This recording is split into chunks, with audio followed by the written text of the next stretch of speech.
Masalah siap atau enggak, ya harusnya penyidik yang harus lebih siap untuk menuduh kami mengedit atau merekayasa. Ya, mana yang kami rekayasa? Kalau itu tidak terbukti, nanti saya berencana untuk menuntut kepolisian sebesar 126 triliun rupiah. Karena kami hadir bukan mewakili pribadi. Saya bukan mewakili saya sendiri, Dr. Rismon tidak mewakili Dr. Rismon sendiri, Dr. Tifa juga tidak. Kami mewakili seluruh rakyat Indonesia yang menginginkan perubahan atas negeri ini. Ya, negeri ini sudah lama lebih dari satu dekade mengalami suatu rezim yang sangat jahat, sangat bengis, dan utamanya adalah apa? Yang telah menggunakan segala cara, menggunakan segala daya, termasuk ada penggunaan ijazah palsu yang kemudian tidak berani terbongkar sampai dengan sekarang. Dan kami ini juga untuk menegakkan kebenaran. Jangan sampai Pak Prabowo Subianto sebagai presiden yang ada sekarang mengulangi kesalahan yang dilakukan pada rezim yang lalu yang telah mempidanakan ya dua anak bangsa, yaitu Bambang Trimulyono dan juga Gus Nur. Ya, masa rela Pak Prabowo malah menambah dengan angka saktinya. Pak Prabowo kan suka angka 8, ya. Masa di rezim Pak Prabowo tambah 8 lagi yang akan dipidanakan. Itu kan sungguh luar biasa, ya. Dan saya tahu ini mungkin bukan kesalahannya Pak Prabowo, tapi ini adalah kesalahan dari orang-orang yang ada sekitar Pak Prabowo untuk membusukkan presiden. Jadi sekali lagi kami hadir atas nama rakyat Indonesia untuk melakukan ini, dan kami menyatakan bahwa ini kami tahu bahwa kami akan dikriminalisasi. Dan kenapa kami tahu? Karena apalagi setelah saya, Dr. Rismon dan Dr. Tifa itu udah merencanakan akan menerbitkan buku yang kedua. Buku yang kedua judulnya ada Gibran Black Paper. Dan itu terbukti dengan saya pulang minggu yang lalu dari Sydney dan membuktikan bahwa Gibran memang tidak punya ijazah SMA. Ya, SMA-nya tidak hanya SMA luar negeri, tapi bahkan kalau diserahkan dalam negeri. Dan ini yang semakin buat panik. Dan kemudian justru ini adalah langkah kita untuk semakin menegakkan kebenaran. Saya kira itu, dan nanti Dr. Rismon akan menunjukkan apa yang sudah kami rencanakan. Dan insya Allah dengan doa dari teman-teman semua, dengan memohon ridho kepada Allah Subhanahu Wa Taala, ayo kita tegakkan kebenaran di negeri ini. Merdeka! Merdeka! Terima kasih. Wassalamualaikum warahmatullahi wabarakatuh. Berarti sudah siap. Ada, nanti buktinya kita berangkat. Tapi bawa buktinya sudah ada. Yuk, yuk. Sangat siap ya Mas. Siap, yuk. Makasih, Pak Rismon. Ya. Pertanyaannya apa?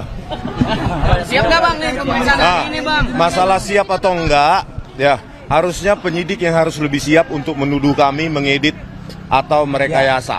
Ya, mana yang kami rekayasa? Kalau itu tidak terbukti, nanti saya berencana untuk menuntut kepolisian sebesar 126 triliun rupiah.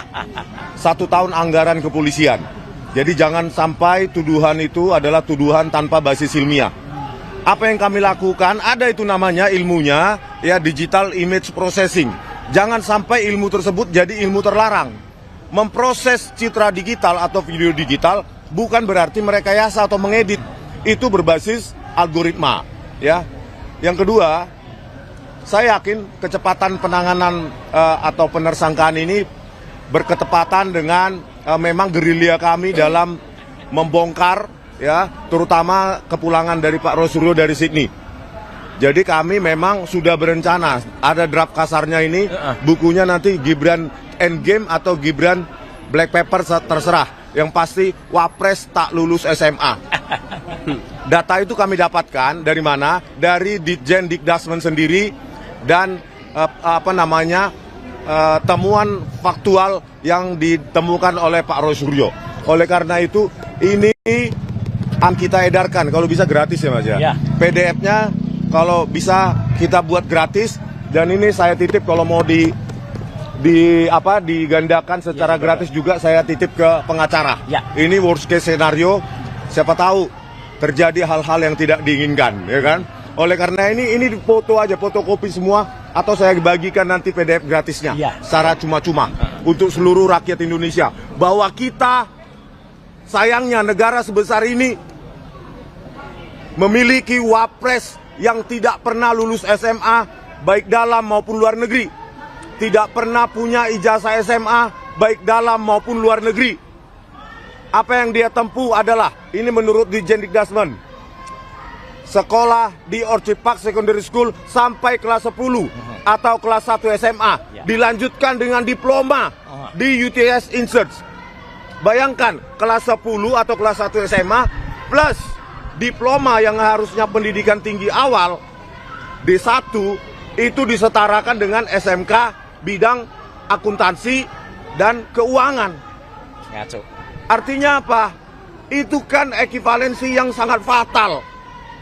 SMA kelas 1 plus diploma setara dengan SMK. Berarti Wapres kita ini tak pernah lulus SMA dan tidak pernah lulus atau tidak pernah punya ijazah SMA. Oleh karena itu, Pak Prabowo Subianto jangan sampai ini menjadi dibawa ke arena politik. Kami peneliti, kami berhak meneliti dokumen publik. Kenapa dokumen publik? Karena Joko Widodo pernah menggunakan ijazah itu sebagai presiden, di samping gubernur maupun wali kota. Oleh karena itu, ini untuk kalian, nanti bisa digandakan, saya titip ke pengacara saya, dan filenya minta ke pengacara saya nanti. Sebarkan seluas-luasnya, dan itu gratis untuk kalian rakyat. Terima kasih. Baik, Bang Gufroni selaku LBHP Muhammadiyah yang terlibat. Silakan, Bang. Dari Muhammadiyah. Dr. Tifa sudah masuk. Dan tadi terima kasih juga untuk para purnawirawan TNI, purnawirawan pejabat yang ada di sini juga. Pak Gufron silakan. Terima kasih teman-teman semua. Hari ini kami dari LBH AP Pimpinan Pusat Muhammadiyah telah secara resmi menjadi kuasa hukum dari Bapak Dr. Roy Suryo dan Bapak Dr. Rismon Syarifat dan tentunya beberapa yang lainnya. Dan insya Allah kami akan menjalankan tugas sebagai kuasa hukum dengan sebaik-baiknya, dengan mengutamakan kredibilitas, integritas ya, dan tentu saja niat kami menjadi bagian dari kuasa hukum adalah semata-mata ingin Indonesia terbebas dari pengaruh oligarki dan kekuatan dari Joko Widodo.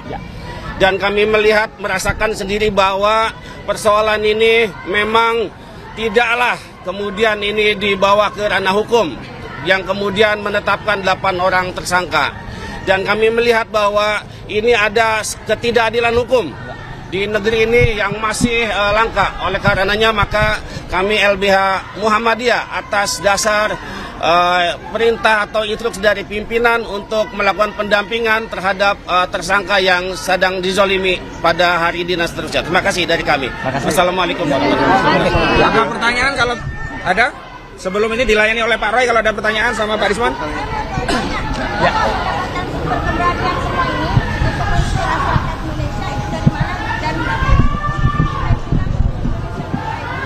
Ya, insya Allah apa yang kami lakukan ini adalah bisa bermanfaat untuk mayoritas silent majority. Kita tahu banyak yang sebenarnya menginginkan ini tapi tidak bisa berteriak-teriak, tidak bisa menyewa mobil mokom seperti termul-termul yang ada di luar itu. Ya, mereka itu hanya bagian kecil dan mereka menyewa orang. Kita sudah tahu tadi Pak mobilisasinya bagaimana membayar mereka itu orang-orangnya. Jadi insya Allah masyarakat yang silent majority yang menginginkan perubahan di Indonesia dengan baik ya, kita murnikan, kita dukung Pak Prabowo untuk memurnikan, dan salah satu musuh dalam selimut yang terbesar dia adalah yang sedang kami tulis di sini. Ya, jadi sekali lagi itu amanahnya. Baik, terima kasih, saya kira itu aja ya. Cukup. Ada yang lain untuk Pak Rismon pertanyaan? Ya. Cukup. Oke, cukup ya. Oke, terima kasih. Terima kasih. Sesuai dengan PJ ya, pendampingannya sesuai dengan PJ.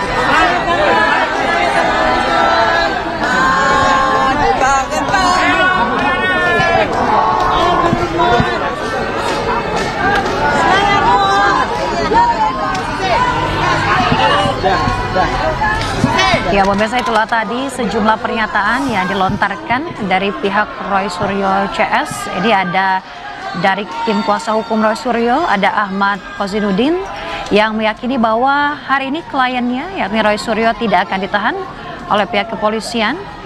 Kemudian juga dari kuasa hukum Roy Suryo lain ada Petrus Celestinus yang mengatakan meskipun penyidik memiliki ratusan bukti ataupun ahli, penyidik juga harus tetap mempertimbangkan bukti-bukti yang dibawa oleh pihak Roy Suryo, Rismon Syarifat ataupun dari Dr. Tifa. Kemudian juga tadi Roy Suryo menyampaikan hadir bersama kuasa hukum dan juga para simpatisan, yakni mama supporter dan juga dari pihak Muhammadiyah begitu, dan mengucapkan terima kasih atas kebersamaan mereka mewakili seluruh rakyat Indonesia ingin menegakkan kebenaran. Tadi sempat disampaikan jangan sampai presiden sekarang Prabowo Subianto mengulangi kesalahan presiden yang lalu. Kemudian juga tadi respons Sianipar menyampaikan jika tuntutan yang dinyatakan kepadanya dan kepada Roy Suryo CS lain ini tidak terbukti, tuduhannya tidak terbukti, ia akan menuntut sebesar 126 triliun rupiah.